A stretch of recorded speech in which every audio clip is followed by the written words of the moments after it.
I don't know. Are they? And I saw a button that said start the thing, and now I don't see it. Attendees, I see some people chat in if you are new. Morgan and I are coming to you from different locations. I think we're both showing up on their screens. That's good. All that matters is they see your face. If you're new, chat in. Every week we like to see new, so chat in new. We're gonna go ahead and take off. Morgan, if you just keep letting people in, let's welcome them. Thumbs up. Did you like the marketing call last hour? Go ahead and tell us your thoughts, your feedback.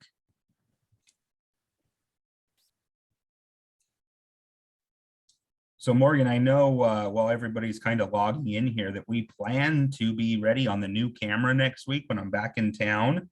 Yep. We're going to be in person coming to you live. Yeah, so we'll have one good phone call on that new camera, which is going to be awesome, and then we'll have one down in Phoenix the week after that, right? Yeah, and we're marketing it starting next week, right? Like we're going to have live people. This has been a kind of a test run for us. Correct. Yeah, we've had about 4 or 5 weeks of consistently showing up and doing. I think we did miss one because of some travel issues with the flights there. But yeah, we've had good 4 or 5 test runs to work out the kinks, and then we'll be launched to the masses, hopefully.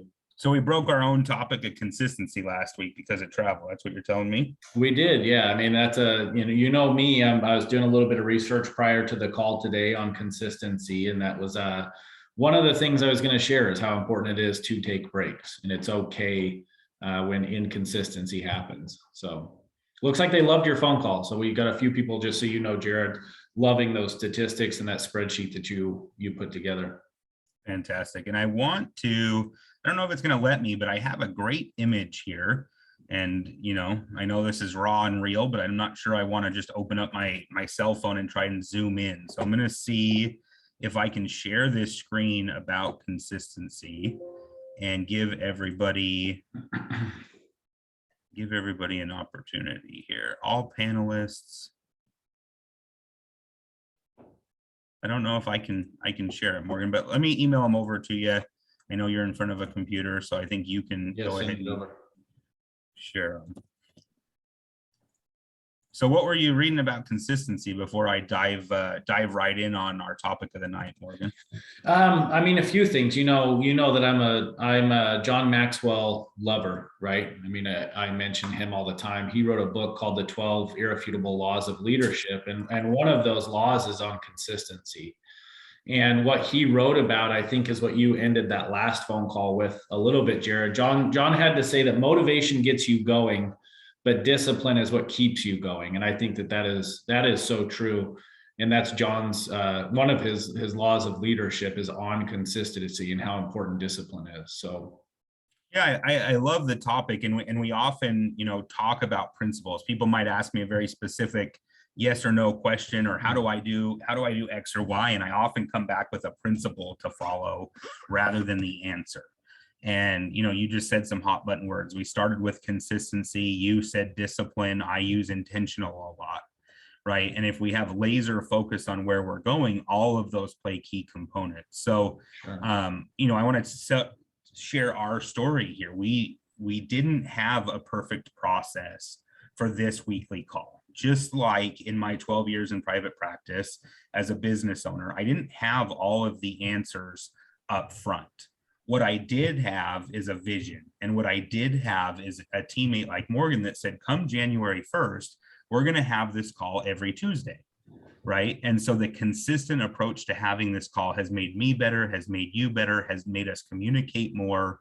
And, you know, people are loving that and getting more traction because of the time. So This graph in front of you, this image that Morgan is sharing, I think shares what journey I went through as a small business owner, what journey I went through as a practice owner. And I think what a lot of our, audiology practices, real estate practices, accounting, what we're seeing is motivation lacking sometimes, whether it's from our team or from ourselves. And you can call it lack of motivation, you can call it burnout, you can call it stress. But what happens is we take off and we have a mountain of success. We achieve a lot, but then it kind of, falls or crumbles because maybe of a lack of foundation underneath that success. And so on the left-hand side, you see what I was going through as a business owner, right? I would take off and then crumble, and then take off and then crumble. And by relying on a consistent approach, even if it's not as fast, aggressive, successful as you might picture, the consistent approach in the long run comes out ahead. I couldn't agree more. And I've definitely, that's where in business, Jared, you've heard me say before with the clinics, with that, man, the highs were high and the lows were low. And that's exactly what I remember, being on those peaks, and I remember the downfalls, and I remember us building back up, and I remember the downfalls. And they truly, as hard as it is for you, when I see that graph laid out that way, as hard as it is for the business owner, that was torture for the people on the team. I mean, it was like dragging people, behind the horse by their feet. It really felt like by the time you went down and the whole team was demotivated, to try and build that back up was like climbing a mountain. And so it was really, really hard on the team.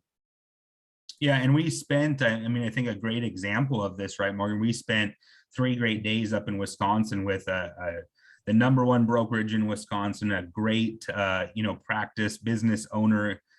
She's been extremely successful, bought it, grown it, wants to 10x it. And, the age-old question of every visionary entrepreneur is, why can't the team keep up, right? Why can't we do more? How come we can take off and then slow down? Yeah. And so putting this consistent approach into her brokerage is going to be amazing. I'm super excited about the ability that she's gone from coaching client now to platforming with us, and what the future holds for, us in the real estate niche. This is now the 3rd different real estate group we've worked with. And I think it's going to be fantastic to see that platform and to see that take off like has in other niches that we've worked with. So in my practice, Morgan, maybe you can touch on, because you have the inside baseball, that even today, in my most profitable years, my most exciting days, the clinics don't perform as much as I want them to, right? My vision is much greater than what the daily reality is. Mm-hmm. But are the highs lower and are the lows higher? Absolutely. That's what I was looking for, is the lows are higher. Absolutely. You don't see this dramatic, drop off here if you're looking at this graph of just dead in the water type of attitude. Or you've heard many of people say, it took the wind out of my sails. I think now more they look at it as, a setback, as what do we need to recalibrate on. I think you've done an amazing job. Kaylin's done a great job. Everybody that's been a part of it, and really building into that culture of, there are going to be setbacks. There are going to be things. COVID is a thing that nobody could see coming, right? And that was a setback. And we met together, we put our heads together, and we overcame that. And I think the same is true for the weekly stuff that happens. I mean, sometimes they disappoint in the numbers, or actions don't, meet what you wanted them to meet on a weekly basis or a monthly basis. And now the team has this culture of, okay, let's talk about it in an open platform on our L10, and let's figure out what we need to change so it doesn't happen again. Whereas before it was more like, oh crap, we're really in it now. Jared's going to be pissed. We're waiting for his truck to pull into the parking lot. And that doesn't happen anymore. I would 100% say that culture has definitely shifted to one of, how do we help solve the problem? How do we get ourselves out of this? And those weekly meetings definitely help. So can everybody take a moment, chat in below, what is an area that you want to improve on with consistency? Is it your marketing consistency? Is it your, HR and leadership consistency?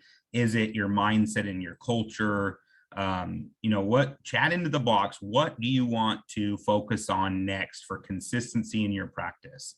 It could be consistently having the cleaning lady or cleaning guy come by 3 times a week. I don't care what it is, but chat in what you want to focus on consistently in your practice, in your life, in your relationships, whatever. Yeah, thank you for that, because I chatted that in, Jared, just to kind of hopefully light the fire. I remember specifically with one of the clients we worked with, it had been years since he had taken his wife out on a date, and he wasn't consistent there. And he knew that was a part of his life that he wasn't being consistent on, and that was affecting the business. So even if it's not something that's inside the business, sometimes those consistent days that we have, or weeks or months, sometimes, unfortunately, when they really string together there, it does affect the business. I love it. And I'm seeing some chat ins. What are some of the top things coming in right now for? Yeah. We've got conversion rate, like increasing conversion rates, the mindset of a phones team, right? Saying the same thing, using the same language, and marketing implementation. So kind of a mix. Yeah. And so consistency, right? Like it's a tough one, because a lot of times as visionary entrepreneurs, business owners, right, passionate people, we want a consistent result, right? And the biggest thing that I can't stress enough, I learned it, I've learned it my whole life, I'm sure. The most recent iteration is from our trainer, Reese, who just trained, 18 real estate agents at this brokerage, audiology. He's trained across the board in Colby. But what he told me is a personal story about his becoming an Ironman and a triathlete and running ultra marathons. He didn't say, I want to consistently finish ultra marathons, right? He said, I want to do X, and here's the consistent behaviors that I need to put in place to achieve X. And so whoever put in conversion rates, I understand, right? We want a consistent conversion rate. So now let's take 6 steps backwards and say, what healthy behaviors or systems or processes do we need to put into place to achieve the conversion rate? Right. And so is there anything that, pops into your head, Morgan, from, your time helping me develop the training and leadership plans in my office, in my businesses, that comes to mind? Yeah, definitely. I mean, you hit the nail on the head, right? If you're sitting there focusing on, I'll go to the gym when I lose weight, I want to do this to win marathons. You're exactly right. And for those conversion rates, I think what you have to look at on the smaller scale level is that role play, right? And I think that gets overlooked a lot, because we've really been beating that drum for the last, 6 months or so, about how important role play is. But we had a client in town, just 2 weeks ago, we had a client come over from New York City. He was with us for a week, and he joined one of your team's daily huddles. This happens every single day, come hell or high water, right? Rain or shine, this huddle is going on. And he watched this 20-minute interaction with this team that's been doing this huddle every single day for 6+ months now, consistently. And he walked away going, wow, those guys are different. They're doing it differently. They're showing up on time. They're talking about the right things. They're role playing. There's no kickback from the team. And I think those little things, just like Reese, running, those are helping increase conversion rates. So role play is definitely the first one that comes to my mind. I love it. And I saw a couple more we can dive into. I'd love to dive into, and maybe whoever typed that in, right? What are the consistent healthy behaviors, chat it in, that you're currently doing to improve conversion rates, right? And in our practice, we have daily huddles, we have role play, we watch film, we have monthly trainings, we have quarterly planning sessions, right? We have consistent use of the EIA Academy online, right? We have recalibration moments and cards in that 120-hour how to run your audiology practice manual, right? That thing is this thick and took Kaylin 8 months to type up what was in my head. But we have, and if I wish I could draw on the screen right now, underneath that consistent approach with all of those little steps, if I could take a blue marker and color in underneath it, that is what we've built. And that's what you in your practice have to decide is the process, the approach, right? What you're going to do, what you're not going to do, what you say, and then you have to hold them accountable to it. So consistency is great in good behaviors, but what foundation are you building those good behaviors upon? And so that blue color, if I could color it in, that blue color would be the foundation and the things that we've solved in my practice most recently in the last 2.5 years, right? And Morgan, you've seen that. Like, I took a step back. I shrunk my business intentionally for the last couple of years. You made me close Hurricane, Mesquite. We sold off Wyoming, right? We hired somebody for an entire 12 months to build the process and the systems in place so that when we're ready to launch Arizona, when we're ready to go to other states, we're in a position to do it the right way without that motivation, stress, burnout, and inconsistency. Yep. And I couldn't agree more. I think, Jared, I don't know who came up with this, but I think that's where the addition by subtraction comes into place, and really focusing on the most important thing. I've got a chat in here from Chris, who was talking about the conversion rate, saying, working on switching from clinic only huddles to company wide huddles over Google Meets or some form of online software where everyone's on the same page every day and as a whole team. Love it. Yeah. Right. And we use Microsoft Teams, but yes, Google works, Microsoft works. I mean, there's a lot of different softwares, but I think what Chris just said is I have these two different locations, and that disconnect is not allowing us to be on the same page. We're not talking about the same things. I'm doubling up on my efforts, and that will be better. That will be a good thing, Chris. Yeah, it's an amazing step in the right direction, without a doubt. The only thing that I would challenge on here, Jared, because I think you've done the same, and your whole team on your huddle, right, is a little bit separated. For you, you have a time zone difference that's happening, right? So for me, amazing, Chris, do it. Absolutely do it. My thought on this is that it is a Band-Aid, right? And if you wanted to fix this problem, what you're talking about is you have two groups of people, and one group of the people who's with Chris, whoever that might be on that day, is having an amazing huddle. And you guys are meeting and you're on the same page and you're motivated and you're disciplined because you're showing up on the wrong time. You're doing it the right way. The other group who doesn't have Chris there is doing something else, right? So you could force those two people into one combined team huddle, absolutely.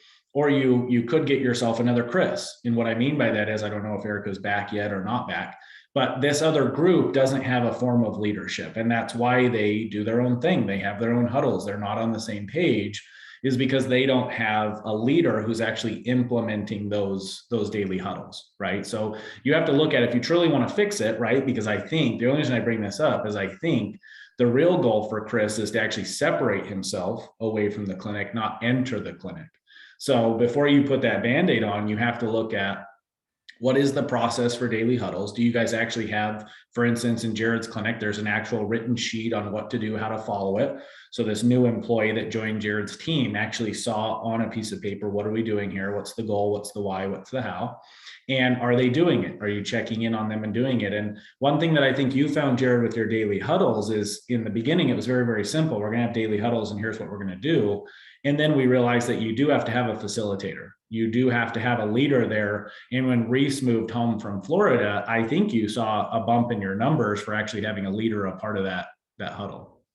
I agree 100%. I just saw a chat in by, a great business owner who just said, basically, I spend more time now.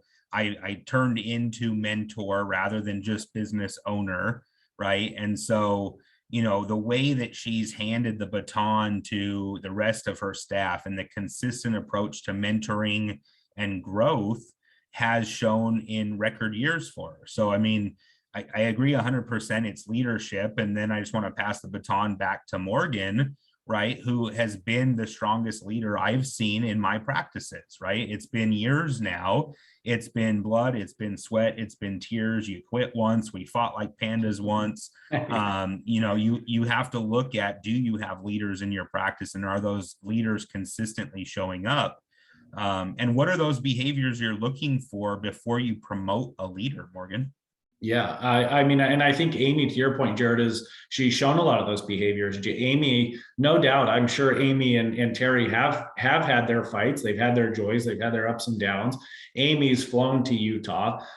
So, put your money where your mouth is. Your leaders, are they doing and acting the way that they're speaking? And I think you've seen that, Jared, because you've been through a ton of managers of the words that a manager or a leader uses versus their actions, right? And that's an age-old saying of actions speak louder than words, but it's true. I mean, you've seen it with your managers, and I can attest to Amy. She walks the walk. She doesn't just talk about it. So I definitely think Amy is one of them. And Chris, I don't know if you can see the chat, but basically, Terry's doing that. Terry has duplicated herself, I think, in a very similar way, Chris, that you've tried with Erica, who I think is still out. Amy's running one huddle over here, a huddle, a meeting, or whatever you want to call it. Amy's running this over here, and Terry's moving this over here. And at some point, I'm sure Terry's going to want to step out, and she's going to want to have somebody else run those doctor meetings. And then maybe Terry shows up once a month and drops knowledge and comes in as the authority and then gets out. But it's really, truly a bigger equation to solve than just putting them all on one huddle. Amazing solution for today, but look in the future and look at where you want to be in the future, because the only reason I say that is I've seen Jared do that, right? Jared, I've seen you say, I've got to solve this problem. And if I'm going to solve this problem, I'm going to do it my way. But sometimes if you can take a step away from the problem and say, but where do I want to be 3, 5, 10 years from now? Making that solution to the problem, sometimes the longer way around, is actually better for you, because you won't be 3 years from now still running those huddles. And I mean, I would like to hit on a point, I think that answers the question, and we've seen some great clients, some great new businesses come into the group that have been on that same journey. And I think, just to recognize for all of you that you're on that journey and that you're now thinking much higher than, where do I sell the next hearing aid, or where do I sell the next real estate property, or where do I get the next firm in my CPA practice. You're now thinking about mentorship. You're now thinking about replicating yourself. You're now thinking about putting process and systems into place. So you're already winning. And one of the core pillars, for our group is mindset. And so you're on this call right now, you have the right mindset. Now, what we're really talking about is taking that mindset and building a culture in your business, in your practice, in your family, in your community.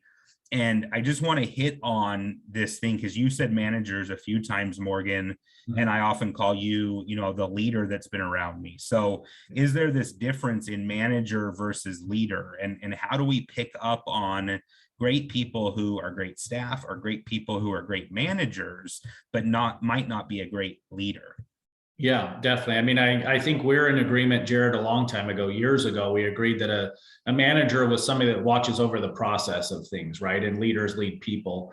So one had to do with the actual business side, the money, the ROI, whatever you want to call it. And the leader was the minds and the hearts of the people, right? And that's not always an easy thing to lead over, to win over for people. But there's definitely signs of leadership, and there's signs of management, right? It's hard to put a label on. Is it real? Is it not real? Is it subjective? For me, for Morgan, yes, absolutely. I think you can tell within a few minutes of meeting a person whether or not you would lead or follow them. And that is the difference, right? When I meet a person like Amy, I can trust her. I can follow her. I can have confidence that when she gives me advice or tells me to do something, that it comes with good intentions. And that those are all leadership qualities that I know Amy has for a fact. So I think to answer your short question, Jared, I don't know if you have another one, but yes, there's definitely a difference between management and leadership. And yes, they're both necessary in business. And even further than that, it doesn't always have to be your director of operations or your treatment team leader who is actually leading the team. I met with a young lady just today. I did an interview, Jared, for you. And I was just briefly talking to her about, some of the ways we give back to employees. And I was just talking about the Book of the Month Club.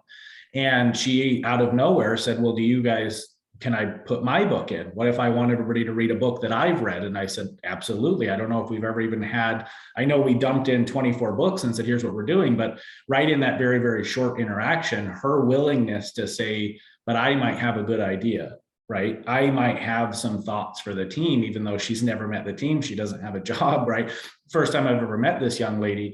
It's great to see that. And those are the kind of little cues that I pick up on of that individual, that person that I met with has something that's different, because I know you also have people on your team that have never made a recommendation for your book of the month club, right? Maybe not, never even taken part of the book of the month club. So there's already signs that I'm picking up on, and have a great feeling on this young individual because of some of those leadership qualities. And she's going to hold no leadership value as far as a hierarchy in your business whatsoever. She's going to be the new kid on the block.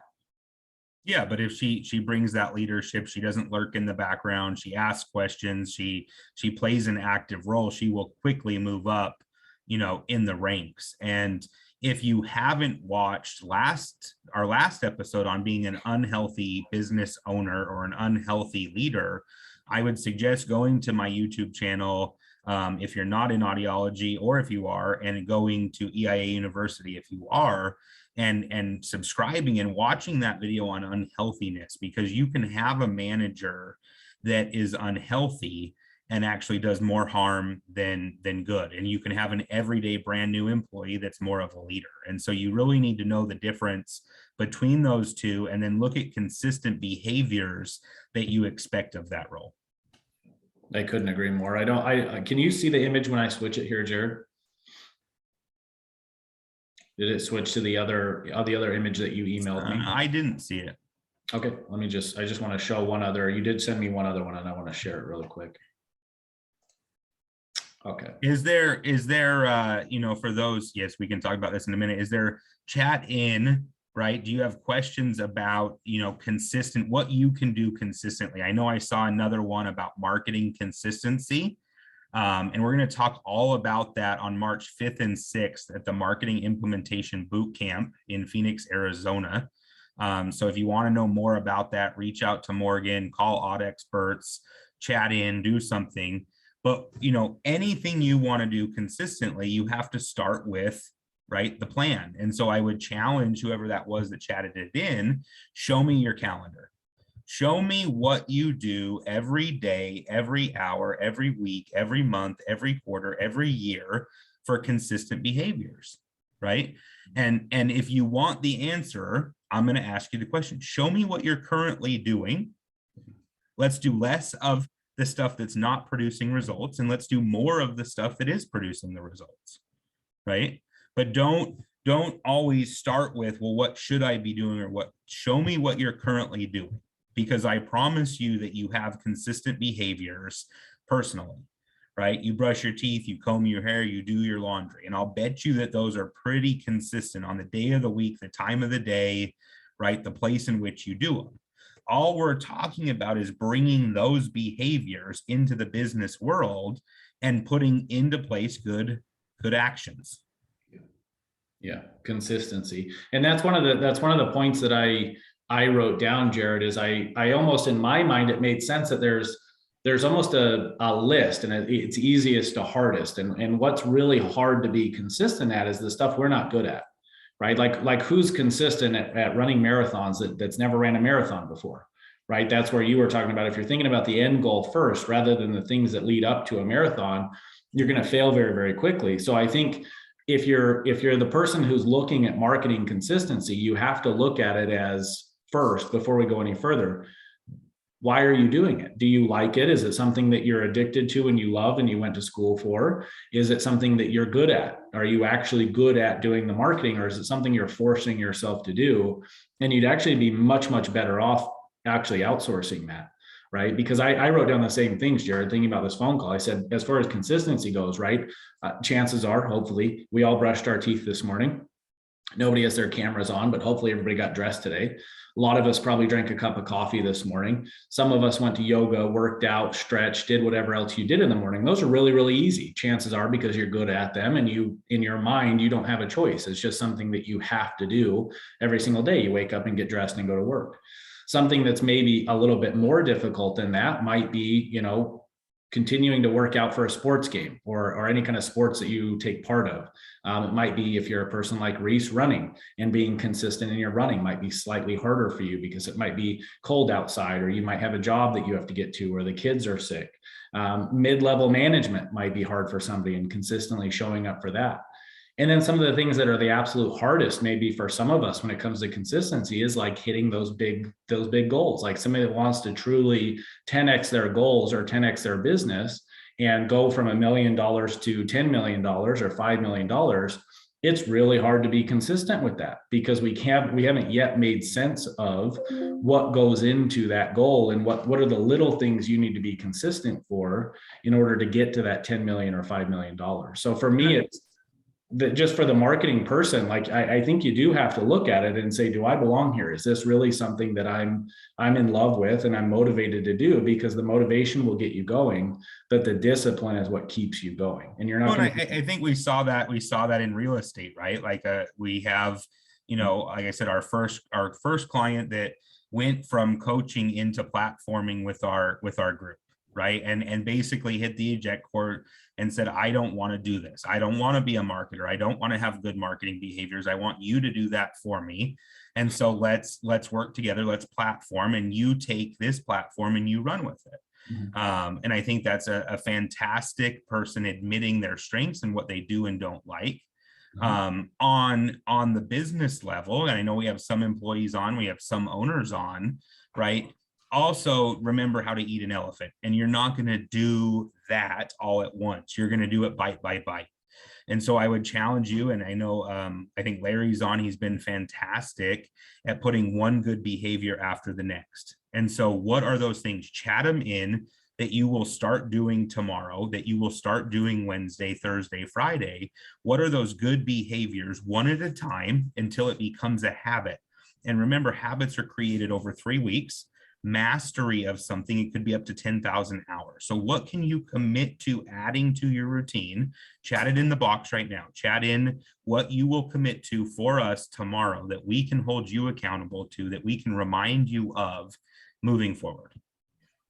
And sometimes, I mean, while you're chatting, this is hard to come up with, right, Jared? I was blown away when we joined Grant Cardone's first phone call of his year. His number one thing that he promised everybody that he was going to be consistent at this year is beating the sun up. He was going to wake up and be awake before the sun came up, which to somebody that seems to be ultra successful, multimillionaire, have 1 million businesses, like you would think his thing he wants to do daily is like make $1 million a day or something crazy. And he's saying, no, I just want to beat the sun up, which I think is really, really telling. Because when you talk about one elephant at a time or doing the little things that add up to the big things, waking up and starting your day early is huge, right? So I was blown away at that. So don't overthink this consistency approach.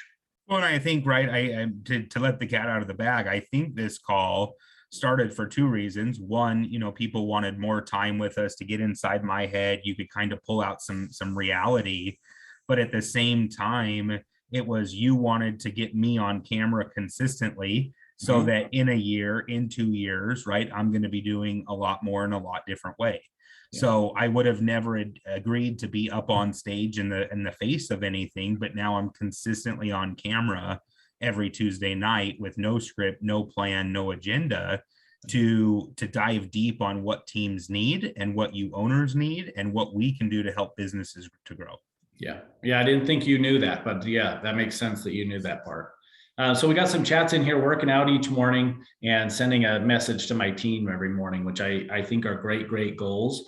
I think the next step, Jared, if we're really talking about consistency and taking a bite out of an elephant at a time is, let's take working out each day, right, Jared, which I know has been a journey for you. It's been a journey for me to get back into how much I used to love it before I quit. And I came up with all the excuses in my head about why I quit working out 2 years ago and blamed it on COVID and everything else.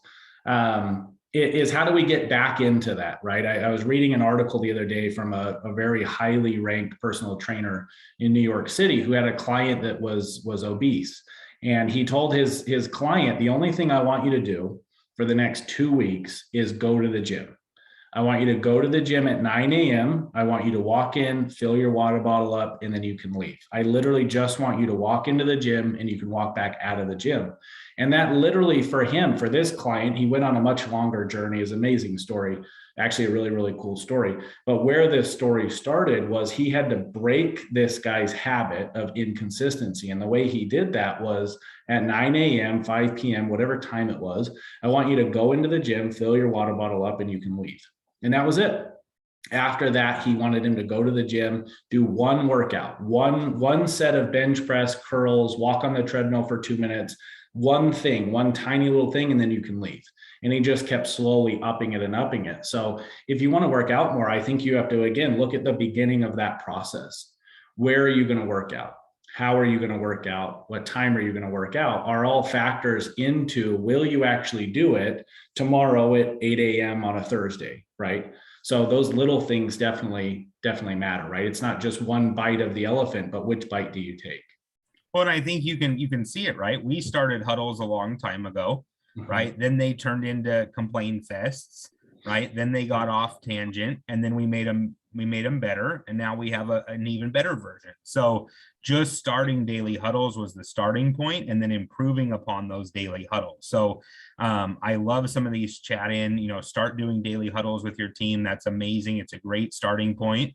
And then you're going to run into roadblocks that need to be fixed. Like, what are we doing on the huddle? Why are we doing the huddle this way? How do we make the huddle more positive? Chatting, a good morning and a word of encouragement to your team each day is another great one, right? And I don't do that enough. I do it from time to time or when I'm focused, but that's also role players on my team's job. And I think you're all getting the point that if we commit to something and just get started, that's the starting point. Then you improve upon it to go from good to better to best.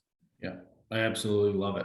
I love it. And that's why I love this image on the right so much, Jared, is like, even when we did start huddles, right? You can't let a bad day ruin you from how far you've come. Even if you're just starting working out, if you're just starting sending messages, if you're the one that's just starting to run staff huddles, you still have to look at this trajectory and see where you've been so far. And Jared's 100% right. We've all have setbacks. We're going to have setbacks this week, no doubt, in business, but you can't let that distract you from how far you've truly come. I think it's fantastic. And I think the thing to remember is, if you go back to the very first image we shared with consistency, right? If you're committed to consistency, if you're not committed to the outcome per se, if you're committed to consistency, the outcome will be there for you. And so whether you start with daily huddles, for me in my practice, right? My practice was full of chaos. I was the unhealthy practice owner. I was frustrated by my team. We could have amazing results when I showed up to the practice and I ran the marketing and I was the cheerleader for the team. We would do amazing. We would set records, we would grow, we would add new clinics. But the minute I went on vacation, the minute I went on a clarity break, the minute I had to leave the office, the motivation dipped, the results dipped, and then everybody was in that horrible spiral of unsuccessful results, right? And how hard, Morgan, was it every time Jared disappeared, every time I went on vacation, every time, somebody broke up with me in my life, to where that resulted in 3 months of bad numbers, and those up and downs were ridiculous, to now, right? I'm not in the practice at all. It doesn't have as high a highs, it doesn't have as low a lows, but we're consistently growing and we're prepared for the next level of success. Yeah. And I think what's so beautiful about that, Jared, is I want to switch one more time. I got to switch back to this other one, because if I think about this story, right, where I think about the ups and the downs that have happened, and I think specifically about the days where, management was walking out and things had happened, and the ups and the downs that had all come into your business. It wasn't actually that long of a story from where you made like a true exit from your business. Because I know there's a lot of people on this phone call that business in general, they don't want to be in the day-to-day grind, but they're kind of forced into doing the day-to-day grind. Your whole story as a whole is what, 7, 8, almost 10 years long now, right? But I would say about 2 years ago, you probably made the commitment to exit the business, where you weren't in the day-to-day, you're not running huddles. And that's where I love this image right here, because you weren't distracted by the downfalls of managers that had failed, bad hires of managers, teammates that had failed, bad hires, anything like that. Because on the grand scale of things, it's only been about 2 years since you've exited your business, which I think is pretty quick. It probably doesn't feel quick for you, but it was like you making a conscious decision of, I don't want to do this anymore. And you're going to find the right people to do it for you and help support you. And even that had its ups and downs, but you were undistracted, couldn't be fazed by it. Well, I mean, you're starting to get into the next principle, which is probably the topic we should dive into next week, which is resilience, right? And you, as the visionary owner, entrepreneur, person with the energy, you have to be resilient, right? Because during those tough times, whether it's a pandemic, whether it's my entire management team walking out on me, right, my brother stabbing me in the back and opening his own practice in town, I've had to buy out business partners that were unsuccessful. Whenever you look at those stories, you as the visionary leader have to be resilient. And if you show cracks as the leader, if you show doubt, if you show fear in those short, like you said, short down times, your team catches that wind and it turns into 3, 6, 9, 12 months of downturn. Yeah. Right. And so you've seen me time and time again, and we can go back and talk about my other businesses, not just the clinics, right? Business partners and those stories I just mentioned of, right, you probably never saw Jared crack.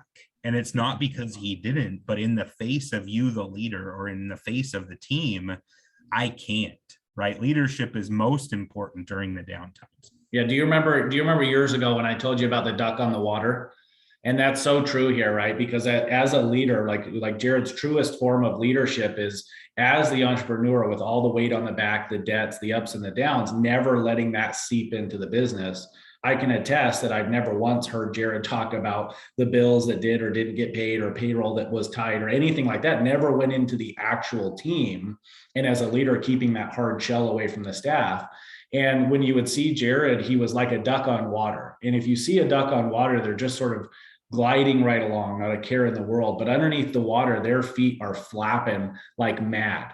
And I think that's so true that for you as the visionary of the company and the leader of the company, to be consistent in your flapping, but above the water, you're cool as a cucumber. And I think that's really, really hard for people because there's a lot of emotions in business. I think the hardest part is people see it in my face, right? I have some tells in my face and it's not in my words or my energy. I almost want to go back to my fourth business, Morgan, the fourth entity that I started. The second one you worked for was this marketing automation company, which is kind of where I got my notoriety, where I spoke on stage about automation, nurturing, marketing philosophies in general. I spoke in front of 1,500 people, business owners, practice owners in the audiology niche. And, I quickly realized once again, I didn't want to be the face of that company, brought in a partner, right, who drove it into the ground.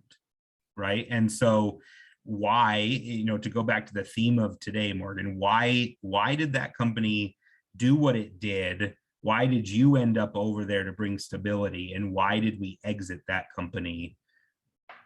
Yeah, I can't just say that Morgan didn't interview the partner. Morgan didn't help hire. No, it was definitely to bring back into consistency. I think, when I was again doing my research, as a Red Bar does, on consistency, one of the words that kept coming up about consistency was alignment. And you can't have consistency without alignment. And I think that really was one of the purposes for me to go over there, was to bring back some of the consistency and some of the leadership that team was lacking. And I think if you could take a snapshot, right, if you could take these ups and downs of that particular team, if you could take the ups and downs as far as the overall whole, where they are today is wildly more profitable, crazy. I mean, you don't even want to hear about the numbers. Wildly more successful team. The right people are on the right seats on the bus, and they are truly flowing in their day-to-day workspace now because we brought consistency back to that team. It just took a lot longer than it probably should have. But bringing consistency back into their lives with, weekly huddles, meeting as a team, you and Keith coming over and meeting, all of those things brought them back into alignment and brought consistency back into the company. Yeah, to dive deep, right? There wasn't consistency in the business operations. There wasn't consistency in the sales process. There wasn't consistency in the culture, right? To bring it back to manager versus leader and not promoting the right people. Morgan joked he didn't interview the partner, right? And that one instance ended up costing me in actual cash $200,000 to get out and divorce from that partner, right? Yeah, and that's only one of the many divorces, right? So, the journey has been real, and we've learned along the way, and I'm here to share that with each and every one of you of, learn from my failures, don't replicate them. And, consistency is the theme. And if you can put consistency into your team, into your processes, into your mindset, into the things that you're taking action on, you will be way better off in the future. It might be a slower trend than your visionary, innovative green bar entrepreneur owners want, but you will be further ahead and the results will speak for themselves. Yeah. I think one of the hardest things that I've definitely ran into, Jared, just to kind of give them some parting advice here, is I wrote down what I felt like was the most important, steps to getting consistency in life, just looking at our journey. And I would love if you added to them, because I didn't ask you about these before the call. But as far as getting consistency back into life, I think one of the hardest things is, where do you start? Right. And funny enough, I think you'll love this. This young lady that I interviewed today, the book that she wanted to recommend is actually called The One Thing. And it's a business book written on how the idea of multitasking is a hoax. No one can multitask. It's not real. And the whole book is actually about what you've been doing with the clients, of what is the single most important thing that you need to do today. And so I picked that up from her. I'm going to give it a read. I think you'll really enjoy it as well. But where do we start? And I think we had some great chat-ins, but I think if you have a starting point, if you can dig just a little bit deeper on that starting point, it's going to help you in the long run by starting with those small bites of the elephant, right? That book Traction, Jared, is all about getting your tires spinning. If you floor it, you're going to have a bad time. But if you take one step at a time, those small incremental steps are going to add up to the big, large whole. And so I think picking where you start is crucial. That's kind of my first initial thing there. Starting with the small steps, I knew was going to be a big thing. So start small. Like I said, Grant Cardone, who seems to be wildly successful, and a lot of people love him, his was beating the sun up. So don't feel like you have to overcommit to this big, large thing. Number two, create a schedule, which we haven't talked about, which I think is really, really hard on you entrepreneurs sometimes to create a schedule. But I have to tell this story. So we're in Wisconsin, right? On the point of scheduling things out and being consistent, you have to schedule. Doesn't mean you need to walk around with a daily planner. It just means that you need a schedule. We're in Wisconsin. It's probably 5:30 a.m. and Reese wakes up to go for a run. It's -2 degrees in Wisconsin. And he sends me a picture at like 6 a.m. and both of his eyelashes have frozen to his face. And he literally can't open his eyes unless he pries them open, because his schedule showed I have to go running. Now, he's pretty hardcore as far as discipline goes. He's definitely, something is wrong with that kid as an individual. But I think as a whole, him scheduling out his time was crucial to his success.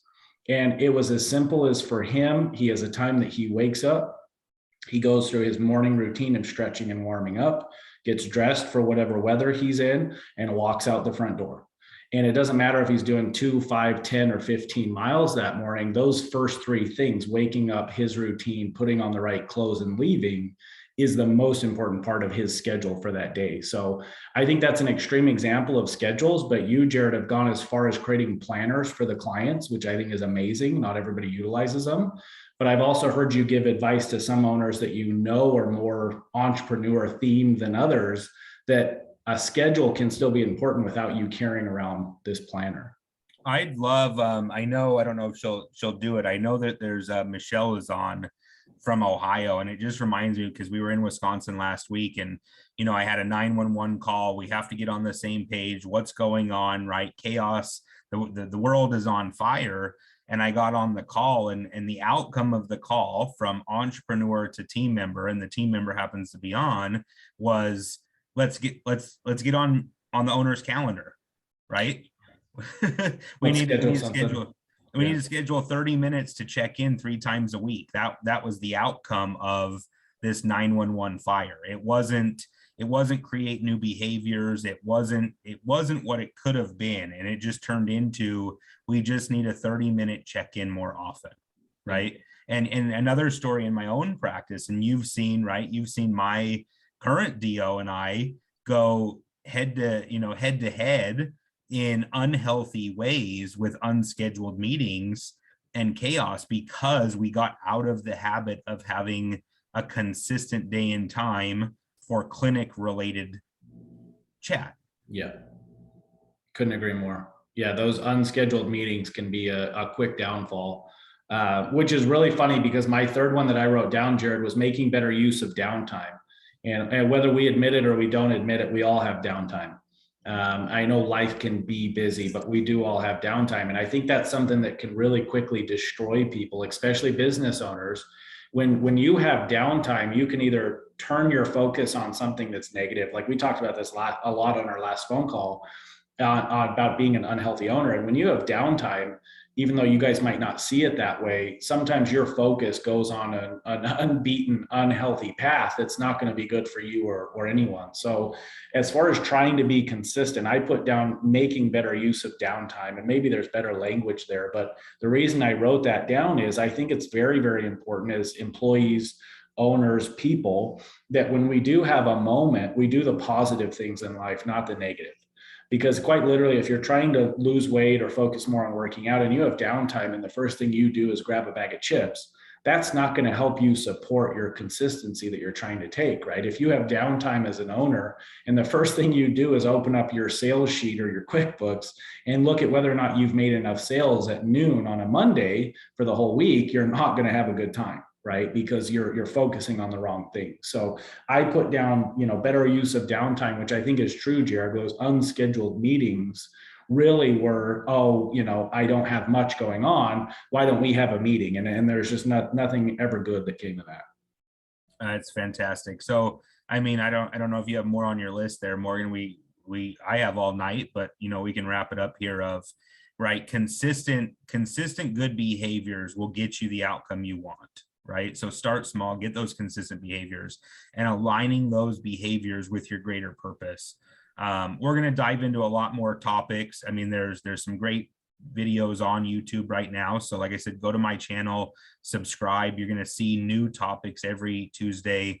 We share some great stories about what's happening in my practice, what makes me want to throw something at the wall, and what makes me want to celebrate with my team and sharpen the axe in a positive way to make sure our skills are better.